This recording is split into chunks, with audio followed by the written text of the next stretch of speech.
Happy New Year and welcome to 2026. Welcome too to a special programme with an exclusive and extended interview with the Prime Minister. This year could make or break Sir Keir Starmer's government.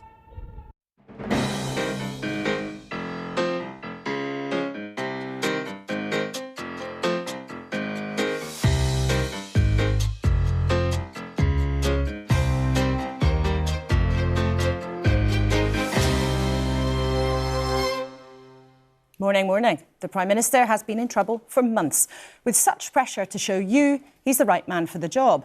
Maybe that's why he accepted our invitation to have a longer conversation with us than normal to explain why he reckons he's not going anywhere.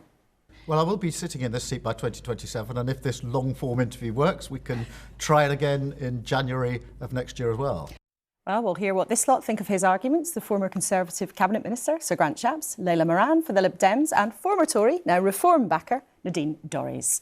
But as this year gets going, let's start with the extraordinary news of the last couple of days. Headlines everywhere.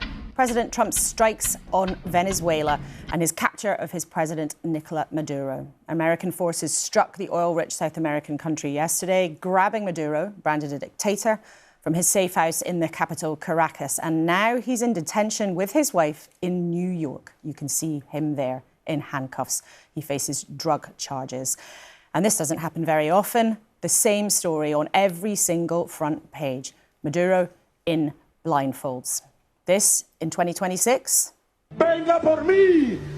Aquí lo espero en Miraflores. No hace tarde llegar, cobarde. And now you don't know, now you know. This is how the White House has been relaying news of Maduro's capture right around the world. This is a huge moment. Our chief international correspondent, Lise Doucette, stopped by a few minutes ago. Lise, what's happening at this moment? Well, Nicolas Maduro and his wife are now in detention in New York. Maduro must have had a sleepless night. And there is a huge question mark about what happens next in Venezuela. We heard yesterday from President Trump in a stunning reversal of everything he said he wouldn't do during his time in office. He has now said he is going to, in his words, run Venezuela, and that the allies and former officials working with Nicolas Maduro were very gracious, he said, about working with us. There was a blast from Caracas saying completely the opposite, that as far as they're concerned, Nicolas Maduro is still the president of Venezuela.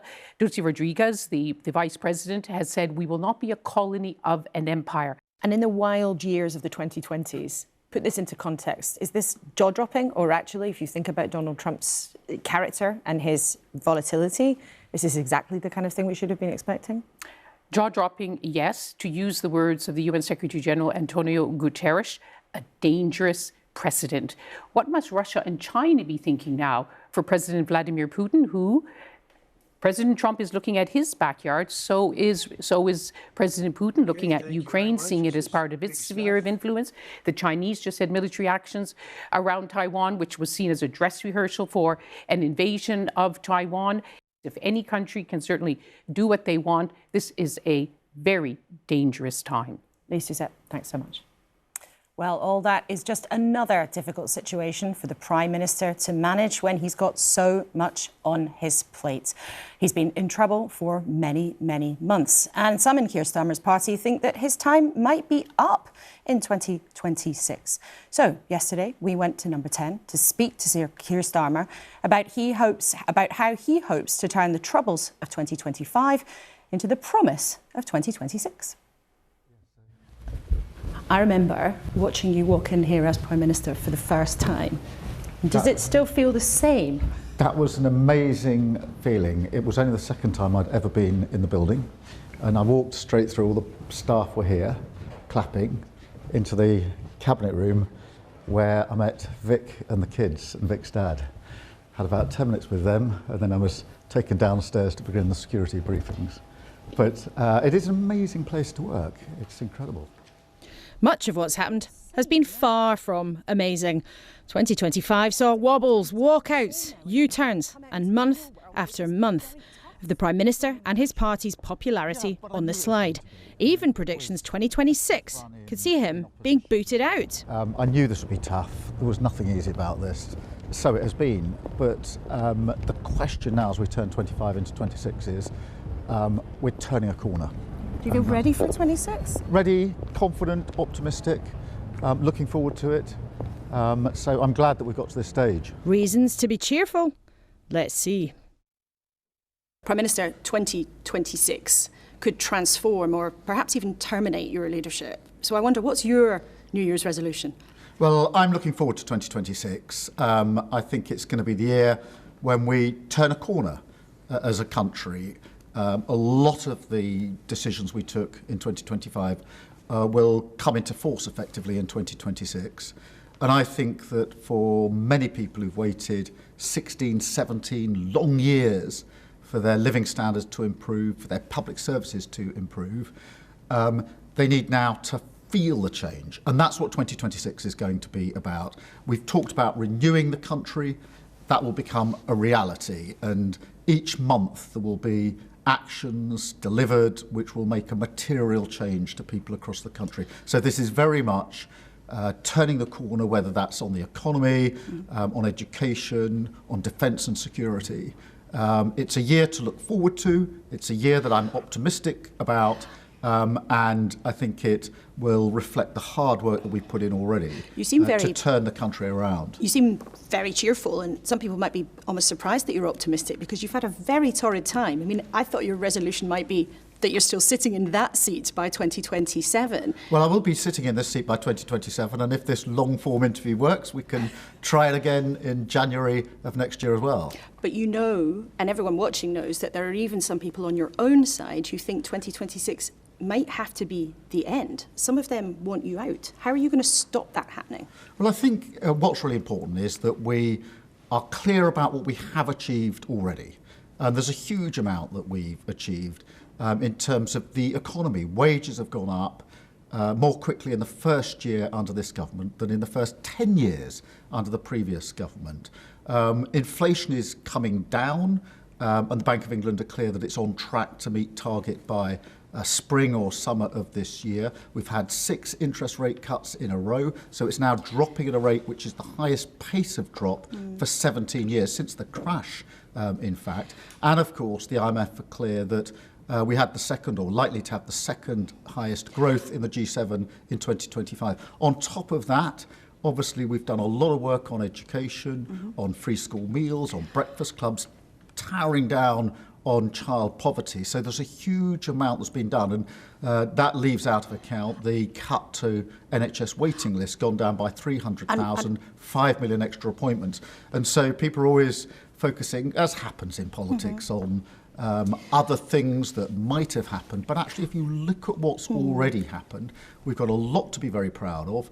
I'm really pleased that as we turn into 2026, some of the things we're legislating for that take time will now come on stream in 2026. And that's why I am looking forward to 2026. I'm optimistic about turning the corner, which is good for the country. And we'll talk a bit more about the economy in a second. But I just wonder if you want to acknowledge really the hole, in a way, that you are in.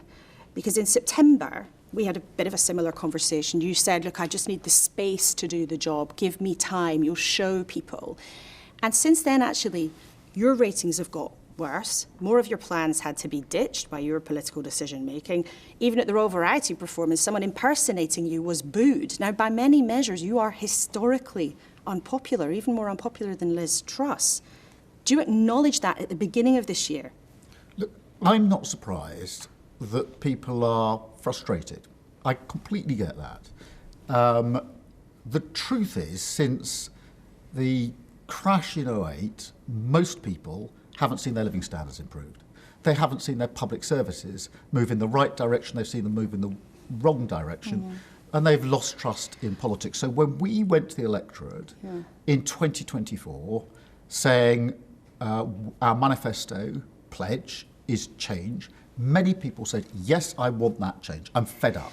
But then what happened is that people wanted the change to come more quickly. I actually really understand that, because if, for example, you were 30 let's say, by way of example, in 2008, when the 08 crash, you've waited, you're now 47, and you will feel, well, a good chunk of my life has gone without things getting better. If you were perhaps 50, you would be near retirement now. You'd say, I want things to happen more quickly. So I actually do understand the frustration. My job, I was given a 5-year mandate to change this country around, and I said we'd do it in a serious way with long-term measures that would actually benefit the country, not slogans, not easy answers, not all the things that failed so miserably over the last 14 years of the last government, but to do it differently, and that's what we're doing. But isn't it also the case that there have been an awful lot of unforced errors in your government? This is not just about people's impatience, which you say you understand. I mean, even just in the last few days, I wonder, are you sorry that you wrote you were delighted that a British-Egyptian activist, Ala Abdel Fattah, was back in the UK when he'd previously said killing any colonialists, especially Zionists, was heroic. He also said there was no genocide against the Jews by the Nazis. Are you sorry you welcomed him back to the UK? Those comments are abhorrent, and I condemn them utterly. But so let's be really clear about that. As I made clear, I didn't know about those comments at the time of welcoming Al-Fattah to this country. But what I would say, just stepping back from it, Laura, is, as you know, with consular cases, one of the jobs of the British government, all British governments, not just this British government, where someone is being treated in an improper way in another country, if they're a British national, is to take action to try to alleviate that situation. And that's why I acted in this case. And actually previous Prime Ministers acted in exactly the same way in the actions they took to try to get him released, because that's what happens in consular cases. But it's almost impossible to understand that no one in the government had bothered to check what he'd said before, and then that the Prime Minister of this country says he's delighted to welcome somebody back who'd expressed those views. Are you sorry you did? Well, of course I regret that, and your point that somebody in government should have known is one I've made myself to the appropriate team, because I do think I should have been made aware, and I wasn't made aware, and that is a failing within the system, which is why we're carrying out a review. But to meet your challenge, yes, it's a failing within the system. It shouldn't have happened, and I wasn't very pleased about it when I found out. Hence, we're taking remedial action. Let's then talk about the economy in a bit more detail. You've already referenced it. Now, you promised that you would use the power that you have in this building to get the economy growing. But on one of the most fundamental measures of that, it's becoming harder for people to get a job. Unemployment is going up. And many people in the business community say that's because you made a basic mistake at the beginning, because you made it more expensive to give someone a job. And rising unemployment is the consequence. They're right, aren't they? The number of people in employment has gone up. The number of people who are inactive and now looking for work has gone up. That's a good thing. But we obviously need to meet the challenge of unemployment, and we will meet that challenge of unemployment. I'm particularly concerned about young people who are unemployed, and that's why we put in place a number of measures to ameliorate that situation. But I've long believed that on the economy, the most important thing was to stabilise, to make sure that we've got growth in the system, which we hadn't had before, and that's why I'm really pleased the IMF, which looks across the board at different countries, is likely to predict that 2025 we were the second highest growth in the G7. We're creating the conditions for further growth, and for me that's the most important thing for the economy. But if you have made the right decisions, why do the very latest figures show that we have the lowest investment compared to other comparable countries? That's what the latest figures say. And again, on that most basic way that people experience the economy, their job, trying to find a job, that's becoming harder. You say you'll meet the challenge of that. What does that mean? How are you going to help? We've had record private investment into this country, £250 billion, which is a record. And of course, we've put in £120 billion of capital funding from the government. At the same time, we've changed the rules on planning and infrastructure to make it easier for infrastructure projects. And again, if you look at, well, is that having an impact on the confidence of business? The FTSE ended on an all-time high in 2025. I'm not saying we're there by a long shot, of course I'm not. What I am saying is we are turning the corner as we go into 2026. But just at the very end. And this will change the confidence in the economy and the way the economy works. But just at the very end of 2025, the £31 billion deal that you had hailed with Donald Trump signing it at Chequers, that was put on ice. And a lot of businesses, frankly, we hear from them all the time, are really hacked off with one of the things that you've done. And I just wonder why you think it is that the economy has not grown in the way that you hoped it would. Because your critics can give a long list. They can say jacking up taxes. They can say more regulation, making it more expensive to hire people. Why do you think it's been more sluggish than you hoped? Because we both know that's true. Yeah. Well, let me first push back on the America deal, because there are key components of that deal which are in place and safeguarding jobs right now.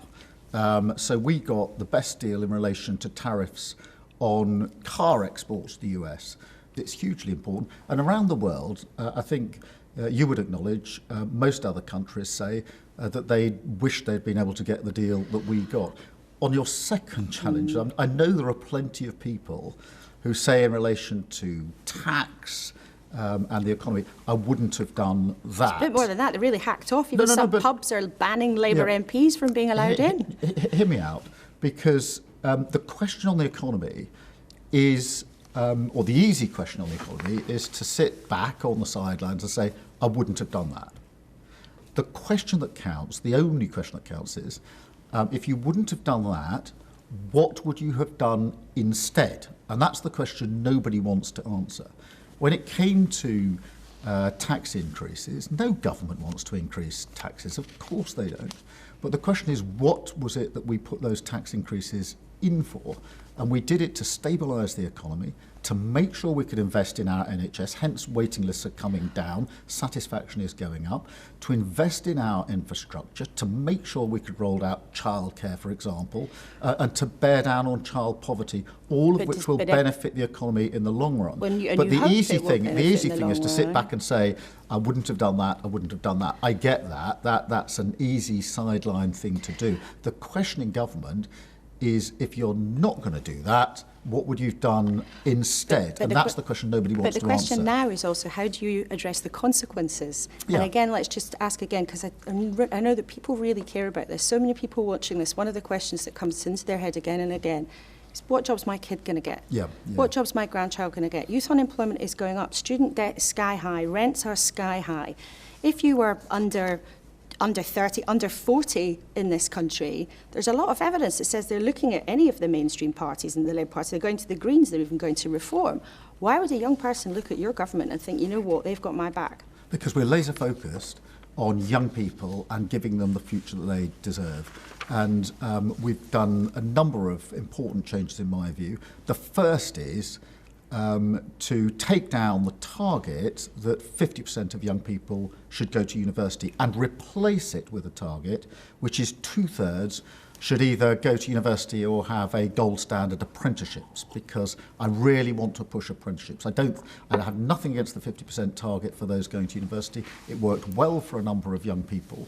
But is it too many now in your view? We don't value apprenticeships enough, in my view. We need to make sure they're as highly regarded, highly weighed. An example of that would be we've put investment into Wilver, into Anglesey, the small modular reactor there, and an AI growth loan alongside it. I went up to talk to the sixth form college, the technical college, further education college up there, the day we made that announcement. These were 16 to 19-year-olds. And I think when we turned up, they rather wondered what we were there to do, as 16 to 19-year-olds do. But when they began to appreciate that the future they had seen for themselves, which in North Wales they thought would be to have to leave the place where they were brought up, the place they love, because it would be the only way to get a job. When they appreciated, because of the action we were taking, they would have a good, well-paid, secure job there, you could see their faces change. There are a lot of people in your party, even some people in your own cabinet, who quite openly suggest that actually you should do something much more radical to help the economy, is that it should go pursue a customs union with the EU. And you've ruled that out many times. Do you still rule it out? Because it feels like your government's been warming up to that idea a bit. Well, I've always been clear that we need a closer relationship with the EU. That is in our national interest. And we've taken important steps towards that with the EU-UK reset. And it is a reset. Relations between the UK and the EU are in the best position they've been for 10 years. And that has meant we've already taken steps. But what's next? We've already taken steps on food and agriculture to align with the single market. That's the sovereign decision that we have taken. I think we should get closer. And if it's in our national interest, to have even closer alignment with the single market, then we should consider that. We should go that far. We're already aligning on energy, reconnecting to energy in Europe, on emissions, but I think the single market, further alignment, as I say, if it's in our interest to do so, we should take that step. So what do you mean by that? So countries like Switzerland and Norway have access to the single market, which is one of the biggest economic trading zones in the world. A very important one. But leaving the single market was one of the cornerstones of leaving the EU. So what exactly do you mean by being closer to the single market? Because anyone else who has access has to follow their rules, and they also have to allow freedom of movement, where an unlimited number of EU citizens could come once again and live in this country. So what exactly do you mean? So what I mean by that is, if you look at the deal we've already done with the EU, on food and agriculture, we're aligning our rules so that we can access the single market. So that's a sovereign decision that we've made as a government, that it's in our interest to do so. What I'm saying is there are other areas where we should consider whether it's in our interest to do the same and align with the single market. Now, that needs to be considered on a sort of issue by issue, sector by sector basis. But we've already done it with food and agriculture, and that'll be implemented this year. That'll be another turning the corner moment as we get closer. But what would you be willing to give up if you make the judgment that, you know what, it's best for business to align in a different industry, whether that was in, you know, car manufacturer or whatever? What would you be willing to give up, and what would you be willing to pay? Well, we take a sovereign decision whether we align or not. And where it's in our interest to do so, that's a sovereign decision. But you know that Brussels drives a hard bargain. They're not going to give you anything for free. Well, no, I accept that. But we've made good progress already. I think it's in our national interest to go further. What I would say about the customs union is that I argued for a customs union for many years with the EU. But a lot of water has now gone under the bridge. I do understand why people are saying, wouldn't it be better to go to the customs union? I actually think that now we've done deals with the US, which are in our national interest. Now we've done deals with India, which are in our national interest. We are better looking to the single market rather than the customs union for our further alignment, and it wouldn't be in our interest now to give up. Would you be willing to revisit freedom of movement, allowing EU citizens with no limit to come to the UK again? No, but we are looking at a youth mobility scheme which will be for young people to travel, to work, to enjoy themselves in different European countries, to have that experience, both our young people going to Europe, Europeans coming here. We've committed to that in principle. That is a good thing. I do think young people should have that opportunity. The question now will be, what are the numbers, what are the ages, what's the duration of the scheme? And it's going to cost £570 million. Well, no, we're in the negotiations with the EU at the moment as to what that looks like. But have we committed in principle to young people having a limited period of time when they can travel and work and experience other European countries? Yes, we have. I think that's a good thing. That is not the return to freedom of movement. We're not going back to freedom of movement. But I personally think that young people having that opportunity is a very good thing. Many people listening to you saying we need to be closer to the EU. Yeah. For a lot of people who voted to leave the EU, who voted for Brexit, many of whom then voted for you in 2024, they're going to think, hang on a minute, you're betraying the very things that you voted for, and you misled them, because now what you're suggesting again is that it's your political judgment to creep back more closely to the EU. That's what this is, isn't it? No, in our manifesto, we're very clear about this. We said that we wouldn't rejoin the EU, but we would seek a closer relationship with the EU. That is exactly what we're doing. But you're talking about getting closer to the single market. Exactly what we're doing in accordance with our manifesto.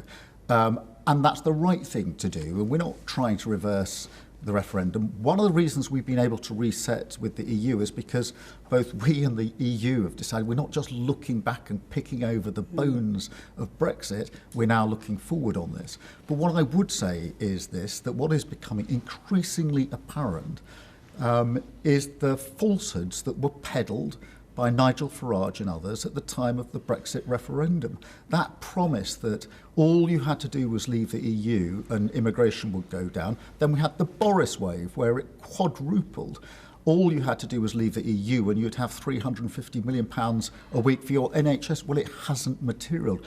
All you'd have to do is leave the EU and all your red tape would be gone. Tell that to any business that's trying to trade with the EU. So our manifesto promise was not to reopen this, not to seek to rejoin the EU, but to have a closer relationship. That is in our national interest, and that is what we're pursuing. And because of the way that we're conducting this, which is not shouting and screaming and the politics of melodrama, but just quietly, seriously getting on with the diplomacy, we have got a much better relationship with the EU, much better trading relations, much better understanding when it comes to defence and security. You sound relaxed about raising this issue again when it's been a very toxic issue in British politics for a long time. But you mentioned their immigration.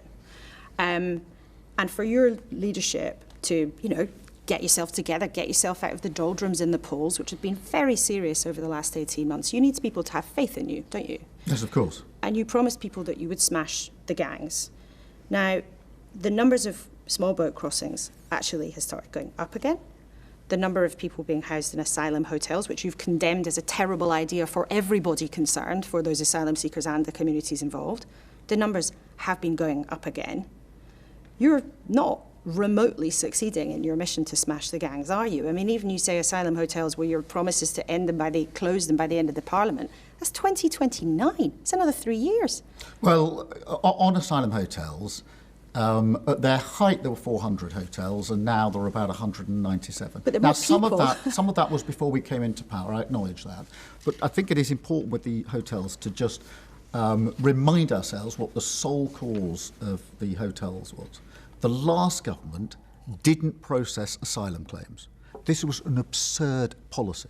So you had tens of thousands of people that had made their way to Britain, to our country, and they were not being processed. Now, the net result of that is, if they were genuine refugees, they couldn't be advanced. If they had no right to be here, they couldn't be returned. So you had this growing pool of people who had to be accommodated. And it is the most absurd policy that could ever have been conceived. Now, the only way in the long run to reduce this is to whack through those claims and make sure that we make the determination if people shouldn't be here, they're removed. I'm really pleased we've removed 50,000 since we've been in office. These numbers are record numbers for the best part of a decade, and I'm really pleased about that, but there's no alternative.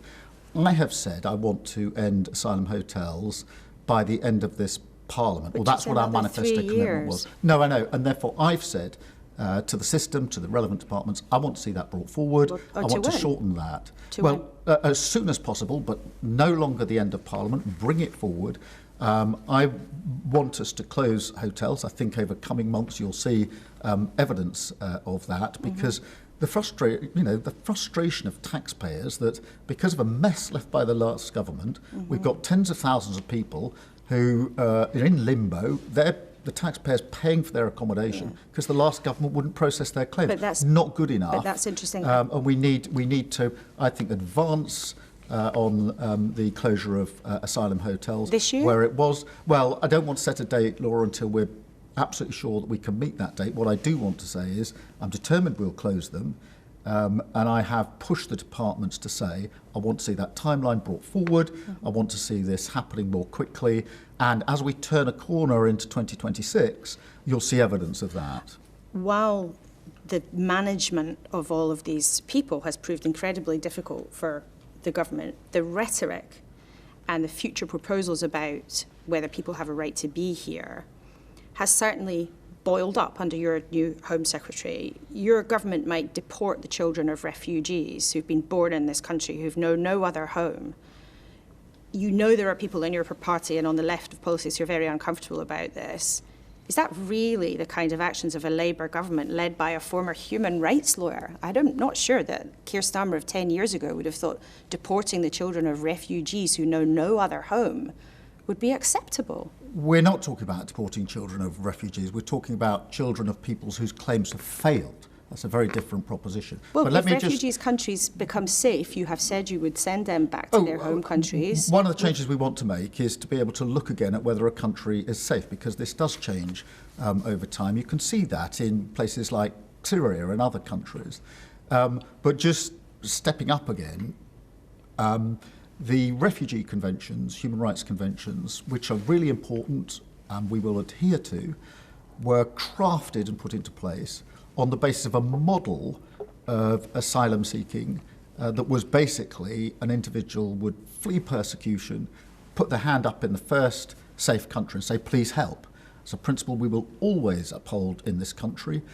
We will always support those fleeing persecution. It's a really fundamental principle of this government. But the model, Laura, has changed. Now there are many more examples of people getting to a set of safe countries across Europe, say, and deciding which of those safe countries do I now want to settle or do I choose to settle in. That's a very different proposition, and we need to look at our rules because it is more, it is thought to be easier to work in our labour market than other countries. We need to fix that. That's why we've taken much more enforcement action. The package that we have available for how long you need to wait before you're granted status, the accommodation that you're put in. One of the things that I think drives people to frustration is knowing that if you're an asylum seeker and you need accommodation, you're put in accommodation at the taxpayer's expense, and your own assets, your own income are not taken into account. Whereas if you weren't an asylum seeker, you were born here and you wanted accommodation, your assets and your income would be taken into account. Most people would say that's not fair. And I want to talk about what's happening around the rest of the world. And, immigration is one facet of that. You need to have relationships with other countries to deal with it. But I know just before we sat down today, you spoke to President Zelensky this morning. And over the Christmas period, he said there was a 90% chance of a peace deal. Do you feel like 2026 could be the year for peace in Ukraine? Is that what people could start to believe? I certainly hope so. And obviously this starts with a caveat that none of this is certain. There's no straight road to what we all want to see, which is a just and lasting peace. I did speak to President Zelensky just an hour or so ago. I think that he's right in saying we're 90% of the way there, so that is a good thing. I think that we're probably closer now than we've been for months, if not since the beginning of this conflict. As I say, there's always a caveat with me because we can't be certain. The sticking points are, one, the security guarantees, because what is really important to Ukraine, to Europe and to the UK is that any deal, if it's reached, sticks and is lasting. And do you believe that America, alongside European allies like the UK, will stand ready to give a security guarantee for 15 years, 20 years? Even President Zelensky said he wants 50 years. I think that we're much further advanced on that issue than we were ever before. So serious progress on the American and on the coalition of willing. To a point now where one of the discussions we'll have on Tuesday is how do we integrate what the Americans are putting on the table with what the coalition of willing countries have already put them on the table. So joint forces, American forces and European forces. How do we integrate that? We've had military planning, we've got military plans in place. So the question we're now on is how do we integrate those security guarantees? That's a long way further forward than we were when we set up the coalition of willing. The other sticking point, of course, is territory, and Donetsk in particular. And I'm really, really clear that issues of territory have to be for Ukraine. Without being over-optimistic, because these things can move around, 2026 seems to me the year in which we could make significant progress towards peace in Ukraine. And what a difference that will make to the United Kingdom, because people often say to me, well, you're spending a lot of time on Ukraine, what about the issues back at home? They're directly linked. So to take energy costs, They doubled at the beginning of this conflict back in this country. They're still 40% higher as a result of the conflict. So every month through the letterbox, people are paying more because of the conflict. So it's in our interests to find a lasting, peaceful solution to this conflict. And you've certainly devoted a lot of time to that. But to bring this dreadful conflict to an end, to stop missiles falling from the sky onto the heads of people in Kyiv and Kharkiv and Donetsk and the Donbass, and also to stop the death of countless soldiers on both sides, Russian soldiers too. Would it be worth President Zelensky giving up some land? And if he does, doesn't that send a worse message of all to Vladimir Putin? Doesn't that reward him and he will simply look elsewhere? We have to be really careful with Putin. He has ambition, and he's put that into action. And the lesson we know is that if we don't have strong security guarantees in place, we may have a pause for months or a few years, but he will be back at it. It has shone a torch, in my view, on the question of whether Europe has done enough in its own defence and security, not just on Ukraine, but more generally. And we've been found wanting. And I'm a big advocate of the Euro-Atlantic Security Alliance. I think it's the most important alliance the world has ever seen post the Second World War. I'm never going to choose between the US and Europe, but do I think we become over-reliant on the US? Yes, I do. And I think it's time that as European leaders, we stepped up on defence and security and intelligence, not just the amount we spend, but how we collaborate and cooperate. And of course, that now involves energy and cyber, because you can see how Russia is operating. And you've been incredibly clear always that Vladimir Putin's attack on a sovereign country of Ukraine was wrong and ought to be condemned. What about President Trump's attack on a sovereign country of Venezuela? There are all sorts of horrors that we know about President Maduro's government, but for America to strike that country and then capture its leader, that's an action against a sovereign state that surely flies in the face of international law. Well, at the moment, it's a fast-moving situation. We know those facts. President Trump, the White House has said that they captured Maduro and they struck his country. So there's a lot we don't know, but we do know that. So will you condemn that action against a sovereign state? Well, I want to get all the material facts together, and we simply haven't got the full picture at the moment. It's fast-moving, and we need to piece that together. I can be really clear with you that there was no UK involvement in this operation, and obviously we're working in relation to British citizens and nationals who are there with our embassy. But we need to establish a full picture. I then need to speak to President Trump. I need to speak to our allies.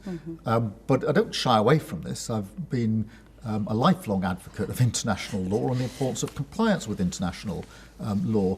But I want to ensure that I've got all the facts at my disposal, and we haven't got that at the moment, and we need to get that before we come to a decision about the consequences in relation to the actions that have been taken. But we do know enough here that the US, by its own admission, has struck a sovereign state. They have captured the leader of a sovereign state. Other political leaders in this country have already condemned it. Even Nigel Farage, who I know you have a very dim view of, has said it's probably against international law. So can you say that? Well, I want to, with the government, we take this very seriously. I want to establish all the facts. That's what we're doing, working within our own teams, working with our US counterparts, and of course I'll want to discuss this with allies. So I'm simply saying my preferred course of action is to make sure I've got all the facts at my disposal in relation to this, and it's fast moving. We clearly haven't got those facts at our disposal at the moment, and I want to be in that position. But I know that you worry about global turmoil in all sorts of different ways. By doing this kind of thing, and having been accused by lots of people of multiple abuses of power, isn't your friend Donald Trump contributing to that global turmoil? Well, two responses to that. Firstly, I do think that we're in a more volatile world than we have been for many, many years. And I'm really struck by the fact that what is happening internationally has much more of a direct impact on the UK than at any time that most of us can remember. And there are various reasons for that. There are conflicts around the world. There's climate issues going on. They're all impacting back on the UK. And that's why whenever I'm abroad on international work, I'm thinking about what's the impact back on the UK. But the question in here relation isn't to your the big relationship, political friend making it worse. Yeah, the relationship between the US and the UK is one of the closest relationships in the world. It is vitally important for our defence, for our security, for our intelligence. It is my responsibility to make sure that relationship works. As the Prime Minister of this country, working with the President of the United States. Not only have I stepped up to that responsibility, I have made it my business, and I do get on with President Trump. Now, that's a strange alliance in a way, as he often points out. We're from different political traditions. Well, he tells you it's strange to be friends with him. Well, he says on a number of occasions, you know, we come from different political traditions. Of course we do. What it shows is that if you believe in and value the partnership and the relationship because it's in our own interest to do so, then you can work with people, notwithstanding that you've got differences. And we do have differences of views on various things. But on the other hand, I constantly remind myself that 24/7, our defence, our security, and our intelligent relationship with the US matters probably more than any other relationship we've got in the world. And it would not be in our national interest to weaken that in any way. Of course, it doesn't mean I agree with President Trump on everything he says and does, any more than he would agree with everything that I say or do. And we openly accept that that's the nature of the relationship we have. But we have made the relationship work. We do get along with each other and have the ability to spend time one-to-one discussing world issues. And that is to the benefit of the UK. You know, too, that President Trump is somebody who a lot of people in this country, particularly a lot of people on the left, find distasteful. They don't like the fact that you are visibly having such warmth with him. But there's a broader question here about your connection, not just with your party, but also with the public. Now, it's of course right and proper. Any Prime Minister would always spend a lot of time abroad. But it is one of the things that seems to have put distance between you and the public, and distance between you and what's really going on at home. And I don't just mean the nickname, you know, never hear Keir.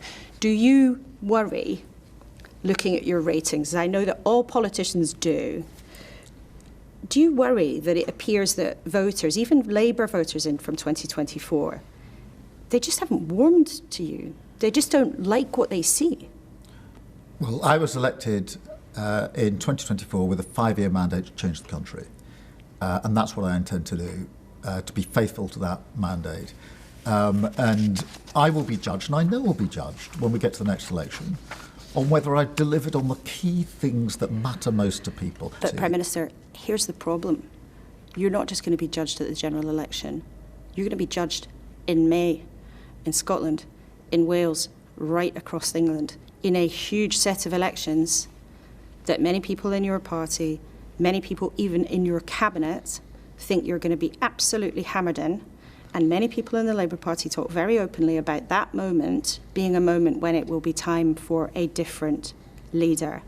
And after junking so many plans, whether it's winter fuel or ditching your welfare plans, all these different changes of heart, I suppose the question is, do you feel really you have the authority to turn this round, to survive?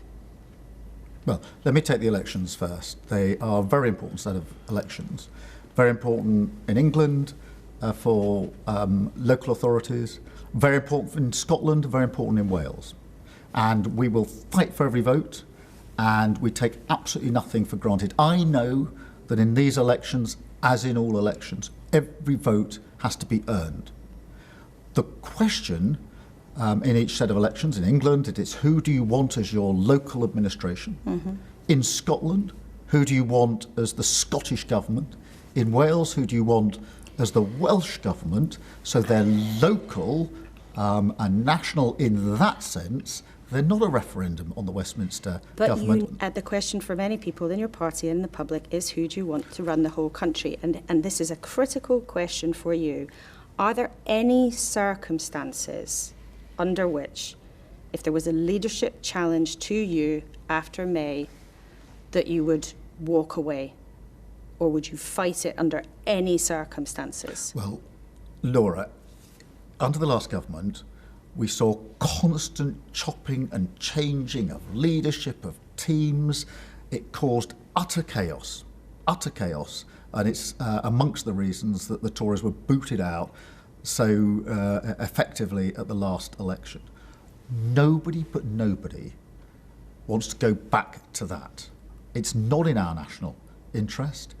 We know from that evidence what happens if you go down that chaotic path, and I'm not going to take us back to that kind of chaos. So there are no circumstances under which you would walk away, even if you are challenged by your own party after May or before May? No circumstances whatsoever? I was elected on a 5-year mandate to change this country. I intend to deliver on that mandate. I will be judged at the next general election on whether we have brought about the change that people voted for. I think that in 2026 we'll be able to turn the corner and show the evidence of that, and then we'll press on over the coming years into that general election to deliver on the mandate that I and the party won in July 2024. But I know you also passionately want to prove to people, not just in this country, but maybe around the world, that a moderate government can work in an age of what some people would say is an age of extremes. If the Labour's best chance of stopping Nigel Farage walking into this building as Prime Minister was for you to go, would you? Well, firstly, let me acknowledge the point you put to me, because it's really important. That is, the next election is going to be unlike any election we've seen in this country for a very, very long time, because my strong view is it'll be a Labour government up against a very right-wing proposition in reform. And that reform proposition will be a proposition of toxic divide of this country. The next election is going to be about a question of what is it to be British? Mm-hmm. And I believe to be British is to be compassionate, reasonable, live and let live, and diverse. And I am proud to serve our diverse country and all of its parts. It is British to be diverse. And that is the essence of Britishness. That will be challenged at the next election by reform, and this country, if reform wins, will be torn apart in a toxic way. And my strong sense of history tells me that if a right-wing proposition like that gets in with that toxic divide and things don't go the way they pretend they will, and they won't, they will move to the right, to the right, to the right. You can see this happening across Europe. This is happening. You can see the right-wing propositions in Germany, in France. If you look at the elections of this year, even in Norway, in the Netherlands, in Australia, and in Canada, it's been a fight between the moderates and a right-wing proposition. That is what we're up against. That is the fight of our times, and I intend to lead us into that fight. What I don't think will help us is if a Labour government turns into or turns back to the chaos of the last Tory government. That would gift Nigel Farage. We need to be clear. We need to turn the corner as we're turning the corner. We need to stop the drift in this country. We need to shoot down this idea that slogans, easy answers, quick fixes, shortcuts are what fix the country. They didn't fix it. Johnson pretended to drive a bulldozer through a wall, pretending that would get you £350 for the NHS. It didn't happen. Farage pretended leaving the EU meant you would reduce your immigration. The opposite happened. Liz Truss pretended that if you ignored all the financial institutions, you could build the economy. Everybody paid the price. We're not going back to that. That's the last thing this country needs. And that there have also been many, many criticisms of you, and you're chopping and changing and ditching policies and U-turning on things and having all sorts of different strategies that never quite seem to stick. And it's been fascinating listening to you at length today. You seem pretty calm, you seem pretty confident. Maybe to some people's ears you might sound a bit complacent. No. Do you know how much political trouble you've really been in? Well, almost every week somebody writes that this is the worst week in politics. You can't have 52 worst weeks in politics. So not feel you like don't win the general election on Twitter. And so there is an element in which you do have to just rise above that and remind yourself, what's the change we've actually brought about? How's that made a material difference to people's lives? I'm really proud of that. I'm really proud of what we're doing on childcare, on lifting children out of poverty, on getting that record investment in, championing apprenticeship so young people can have the chance. We don't just walk past them. I'm proud of all that change. That's what I came into politics to do. I had 9 years in opposition, most frustrating 9 years of my life, and I wouldn't swap a single day of being in power for a decade of being in opposition. Prime Minister, thank you for being so generous with your time. It's been great to be able to talk at longer length than usual. Thank you very much indeed for speaking to us today. Well, I'm not going anywhere, the Prime Minister says, holding out hopes of peace in Ukraine, promising you that things will get better this year, saying he wants to move closer to the EU's single market. I expect there might be quite a strong reaction to that. Let's see what our trio, who have been listening carefully in the studio, think of that. Grant Shapps, Keir Starmer seemed there to be trying to strike a really optimistic tone. All last year he was accused of being too gloomy. Do you think that makes any difference? I don't think anything will make any difference for him at this point in time. It's basically over for him, which is not the same as thinking that he's about to be replaced. I know others think that is the case. But you just kind of heard in that interview long lists of statistics, no real story for the country. And I think, unfortunately, the country's already made up its mind. It did so within the first 12 months. It's now 18 months. It's over. Things do change, though, don't they, Nadine? Things can change very dramatically in politics, as they did last year with your leader, Nigel Farage. I mean, you're a former Tory cabinet minister. You're now a reform backer. When you hear Keir Starmer say he wants to align more with the single market, that's going to make news, isn't it? Possibly. I mean, I'm not sure if anyone's actually still listening after that long interview. Well, I hope so. I hope so too. But, things are changing dramatically. There's a poll of polls out today by Moran which shows if there's a general election today, that Reform would win with a massive majority and 381 MPs, and Labour would only have 85 MPs. So there was a question you put to him, which was, do you realise how much trouble you're in? I don't think he does. I don't think he's got a clue how much trouble he's in. And I don't think that given what we know, what we believe West Streeting will do, and what we know he's up to at the moment, in the many interviews that he gives, and we know what Andy Burnham wants to do. I don't believe that Keir Starmer will actually stay in post. He's not fundamentally a politician. He's more of a manager. He's more of a public servant, and I don't think his ego will allow Labour MPs to remove him, which they absolutely will move to do, given the disastrous results he's about to face in the May local elections. I think he will resign. Well, he seemed, though, Layla, very, very determined to see out this year, and Labour does not have a strong tradition of removing its leaders. Do you think that for your party and some people in the Labour Party that his promise of moving closer to the single market might help? Because I think that was an interesting moment in where he's trying to pitch himself. Zooming out just for a moment, any government that is in power, I want to see succeed for the sake of my neighbours, my friends, my communities. And so what he's talking about in terms of closer alignment to the single market, that's what we've been talking about, joining a customs union, is about shifting the big dials, the big levers on the economy, because that is what's going to fundamentally make a difference to people's lives. So the Liberal Democrats have long argued that this is the direction we should be moving in because it's pragmatic. So I hope on this warm language towards single market, let's go into the detail to understand what it means. Hold on. Frankly, the country voted to leave the EU, and they voted to leave it was such a long time ago now, and people are hurting. It was 2016. And people desperately want change and growth and positivity, and I think this will help to deliver that. Liberal Democrats have long said that, and that's what we think is the right thing to do. So would you work with him to do that? Because a lot of voters who voted to leave the EU might be thinking this morning, I just can't bear the thought of reopening any of that. It's a different argument now. It's a different argument. And actually, I'm curious to understand what he means by the single market alignment. Our assessment is that the EU is not going to do that. You rightly pushed that actually on the Swiss deal, which is possibly what's this modelled on, you'd have to accept freedom of movement. There's no picking and choosing with the single market. So what the Liberal Democrats have been saying is that we want to push for a customs union, which we think is more achievable. But ultimately, we need to see shifts in the economy. We need small business to thrive. Grant, if you were there and you did, alongside Nadine, you were in the cabinet, you were part of successive Conservative administrations, some which had some success, some which frankly had terrible, terrible failures. If you were Labour now and you still got a massive majority, and it's a long way till 2029, What would you do? Well, I mean, they're in a real hole because I don't agree with Nadine about change is inevitable in terms of Starmer going. And the problem is, as we just saw from that interview, there's no particularly new ideas, there's no vision for the country, there's no story.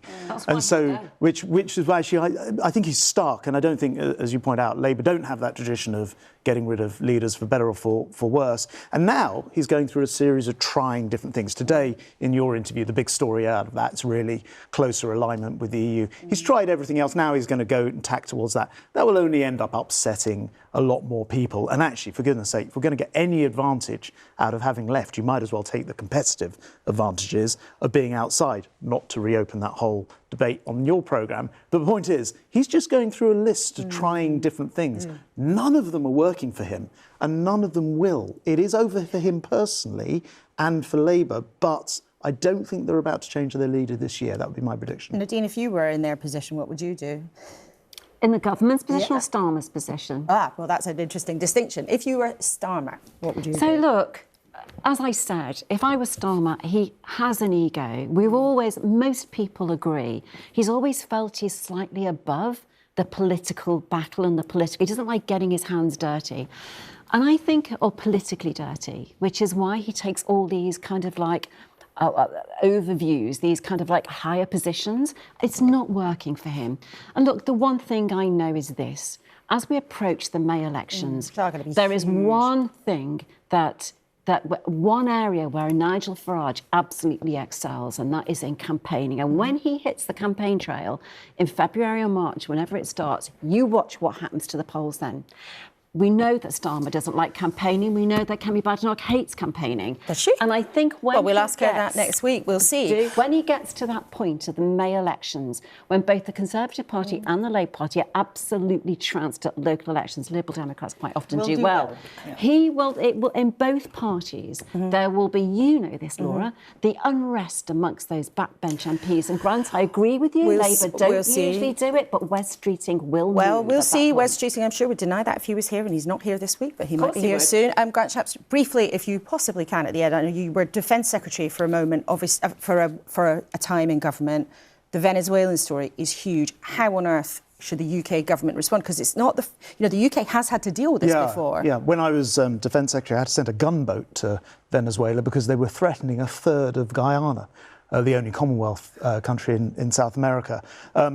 That is a pretty evil dictatorship, and Maduro, no one should, I agree with the Prime Minister, shed a tear. And I think that what Trump's done is extremely impressive. I actually do think that there are times when you just need to go in and sort these problems out. And so the Tories should back the action. Absolutely. And what a contrast to Starmer, who's been giving up British territory. With what he's done with the Chagos Islands and paying for the privilege. So Starmer could learn a thing or two about this. But the other thing I would say about the Trump action is it just breaks my heart that he's so determined over what's happening in Venezuela and, Caracas, but doesn't seem to give a damn about a dictator trying to take over Ukraine.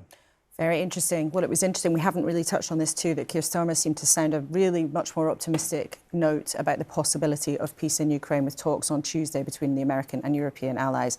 We will see.